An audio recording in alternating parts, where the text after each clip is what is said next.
ವಿಚಾರವಾಗಿ ಕಾಂಗ್ರೆಸ್ ಸರ್ಕಾರದಲ್ಲೇ ದ್ವಂದ್ವ ಮೂಡಿದೆ. ಒಂದೆಡೆ ಸಿಎಂ ಸಿದ್ದರಾಮಯ್ಯ ಹೇಳಿಕೆಗೆ ಶಿಕ್ಷಣ ಸಚಿವರ ಸಹಿತ ಹಲವು ಮಂತ್ರಿಗಳು ಬೆಂಬಲವನ್ನು ಸೂಚಿಸಿದರೆ ಡಿಸಿಎಂ ಡಿಕೆ ಶಿವಕುಮಾರ್ ಹಾಗೂ ಅವರ ಆಪ್ತ ಬಳಗ ಮಾತ್ರ ಜಾಣ ನಡೆ ಇಟ್ಟಿದೆ. ಹಿಜಾಬ್ ನಿಷೇಧ ಮಾಡ್ತೀವಿ ಅಂತ ನಾವು ಹೇಳೇ ಇಲ್ಲ, ಆ ವಿಚಾರವನ್ನ ಚರ್ಚೆಗೆ ಬಿಟ್ಟಿದ್ದೇವೆ ಅನ್ನೋ ಮೂಲಕ ಲೋಕಸಭೆ ಚುನಾವಣೆ ಹಿನ್ನೆಲೆಯಲ್ಲಿ ಎಚ್ಚರವನ್ನು ವಹಿಸಿದ್ದಾರೆ. ಇನ್ನು ಸಿದ್ದರಾಮಯ್ಯ ಹೇಳಿಕೆ ಮುಟ್ಟಾಳತನದೆಂದು ಕೇಂದ್ರ ಸಚಿವ ಪ್ರಹ್ಲಾದ್ ಜೋಶಿ ಕಿಡಿಕಾರಿದ್ದಾರೆ.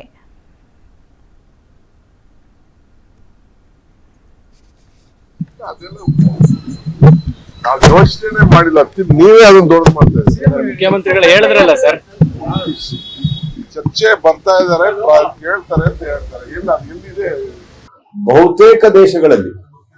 ಬಹುತೇಕ ಇಸ್ಲಾಮಿಕ್ ದೇಶಗಳಲ್ಲಿ ಹಿಜಾಬ್ ಇಲ್ಲ. ನಿಮ್ಗೆ ಯಾಕೆ ಇದು ತಲೆ ಕೆಟ್ಟ ವಿಚಾರ ಇದೆ? ಅಲ್ಲ, ಸಿದ್ದರಾಮಯ್ಯನವ್ರಿಗೆ ಗೊತ್ತಿದ್ದು ಮಾಡ್ತಾ ಇದ್ದಾರೆ. ಅವ್ರಿಗೆ ಗೊತ್ತಿಲ್ಲ ಅಂತಲ್ಲ, ಸಿದ್ದರಾಮಯ್ಯನವರು ಅವರು ಇಗ್ನೋರೆಂಟ್ ಇದ್ದಾರೆ, ಮುಗ್ಧರಿದ್ದಾರೆ ಅಂತ ನಾನು ಭಾವಿಸಿಲ್ಲ.